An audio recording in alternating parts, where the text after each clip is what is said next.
Coordination committee है वो पूरी तरीके से तैयार है। अच्छा, बिहार सरकार प्रधानमंत्री के राज्य में इतनी व्यस्त है कि उसे अपने नागरिकों की सुध लेने का भी समय नहीं है। कानपुर में भी आज प्रोग्राम था, लेकिन कानपुर का प्रोग्राम रद्द हो गया। वो मधुबनी आए, बिहार आए, मधुबनी आए, क्योंकि बिहार में चुनाव है। नमस्कार, दर्श न्यूज़ देख रहे हैं आप और मैं हूं आपके साथ दक्षा प्रिया। जम्मू कश्मीर के पहलगांव में हुए आतंकी हमले को लेकर नेता प्रतिपक्ष तेजस्वी यादव सरकार पर बरसते हुए नजर आए हैं। महागठबंधन की एक बड़ी बैठक पटना के सदाकत आश्रम में रखी गई थी। इसके बाद नेता प्रतिपक्ष तेजस्वी यादव ने सरकार पर तो बहुत कुछ कहा, प्रधानमंत्री नरेंद्र मोदी के बिहार दौरे पर भी बहुत कुछ बोलते नजर आए, लेकिन उन्होंने ये भी कहा है कि कल कैंडल मार्च भी किया जाएगा महागठबंधन की ओर से। क्या कुछ कहते नजर आ रहे नेता प्रतिपक्ष तेजस्वी यादव, आइए आपको सुनाते हैं। आतंकियों द्वारा समय समय पर बिहार के अनेक श्रमिक भाइयों की हत्या की गई। अब सरकार बताए इसका जिम्मेदार कौन? आप देखते हुए जो हमारे बिहार से पलायन करके बाहर मजदूरी करने कई लोग गए, बिहारी भाई हमारे, उनकी भी मौतें हुई, तो आखिर उसकी जिम्मेवारी कौन लेगा? सरहद पार से आतंकी देश में आ रहे हैं, तो ये देश की सुरक्षा के साथ खिलवाड़, ये बहुत बड़ा सिक्योरिटी लैप्स है। पहलगाम में आतंकियों ने आकर यानी रखी की होगी, स्पॉट चुना होगा, ऐसे नहीं कि आते कि घुस गए होंगे, रेकी जरूर की होगी, स्पॉट चुना होगा, सरहद पार किए होंगे, तब जो है वारदात को अंजाम दिया। तो ये तो पूरा फेलियर आखिर ये किसका है, ये हम लोग जो है जानना चाहते हैं। वारदात की घटना को भी चुनने में प्लानिंग लगती है, ये कब से हो रहा था, क्या हो रहा था, ये सरकार को बताना चाहिए। लेकिन इस बीच हमारा इंटेलिजेंस सिस्टम क्या कर रहा था, इसकी जवाबदेही कौन करेगा? भारतीय जनता पार्टी, केंद्र सरकार और गोदी मीडिया के द्वारा आतंकी घटना को सांप्रदायिक रंग देना सरकार की नाकामी का प्रत्यक्ष प्रमाण है। बीजेपी की ऐसी पहल देश, संविधान, लोकतंत्र और मानवता के लिए घातक है। महागठबंधन इसकी निंदा करता है। क्या बिहार सरकार ने कश्मीर में पर्यटन के लिए गए अपने नागरिकों के मदद हेतु कोई हेल्पलाइन नंबर जारी किया है? क्या अपने किसी मंत्री की तैनाती वहां की है? बिहार के नागरिकों की सुरक्षित वापसी सुनिश्चित किया है? क्या बिहार सरकार प्रधानमंत्री के राज्य में इतनी व्यस्त है कि उसे अपने नागरिकों की सुध लेने का भी समय नहीं है? तो ये जो सवाल जो है, ये हम जानना चाहते हैं बिहार के अचेत मुख्यमंत्री जी से।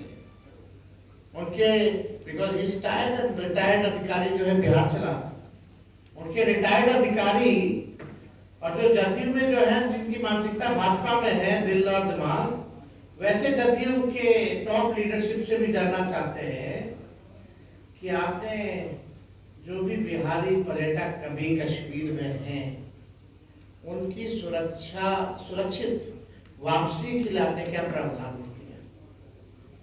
नागरिकों के लिए क्या किया? कोई हेल्पलाइन नंबर आपने दिया है? किसी मंत्री या रेजिडेंशियल कमिश्नर जो दिल्ली में रहते हैं उसकी ड्यूटी आपने लगाई है?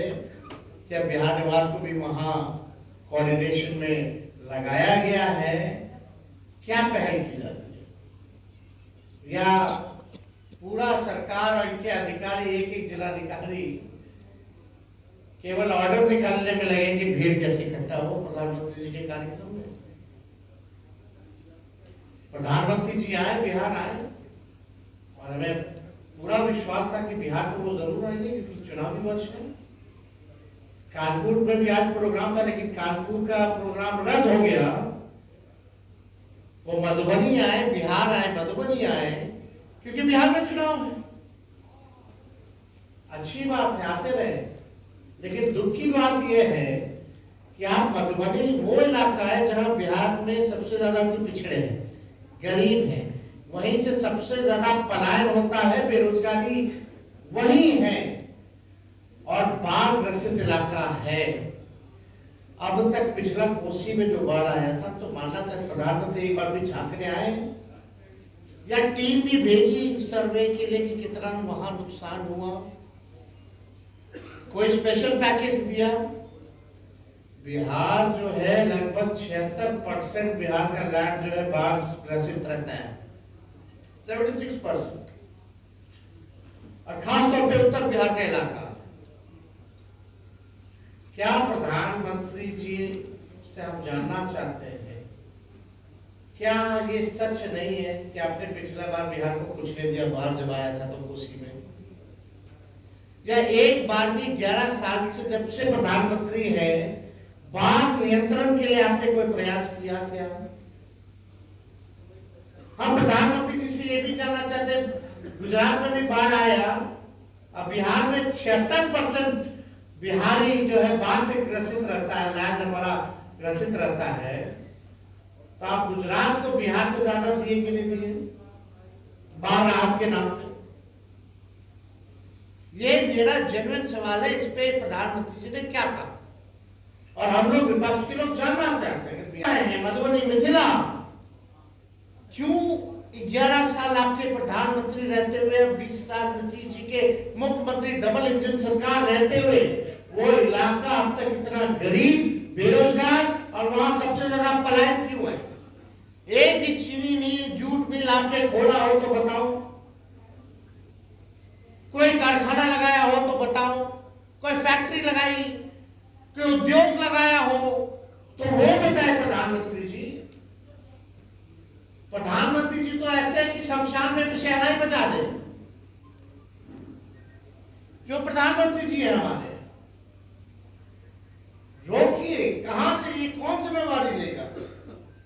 आप भाषण में आप पिछड़ा, दलित, वंचित, शोषित, हर बार शोषित, वंचित, शोषित, वंचित, सामाजिक न्याय की बात कर रहे थे। आपने ये क्यों नहीं बताया कि आप देश में जाति जनगणना क्यों नहीं करा रहे? और जब हम लोग प्रस्ताव लेके प्रधानमंत्री जी से मिलने गए थे तो आपने मना क्यों किया था कि आप नहीं कराइएगा? और जब बिहार के लोगों ने, हम लोगों ने, महागठबंधन की सरकार ने 17 महीने में जाति आधारित गणना कराया, 65% आरक्षण अति पिछड़ा दलित आदिवासियों का बढ़ाया, तो आपने 9वीं अनुसूची में शेड्यूल 9 में हमारा कैबिनेट का सिफारिश को आपने मंजूर क्यों नहीं किया? जहां जितने राज्य आरक्षण बढ़ा रही हैं, पिछड़ों का, अति पिछड़ों का, दलितों का, उन राज्यों को आप शेड्यूल 9 में क्यों डाले, जैसे तमिलनाडु का है? और आपने 65% आरक्षण को आपने फंसा के रखा है, इसके लिए आपने क्या किया?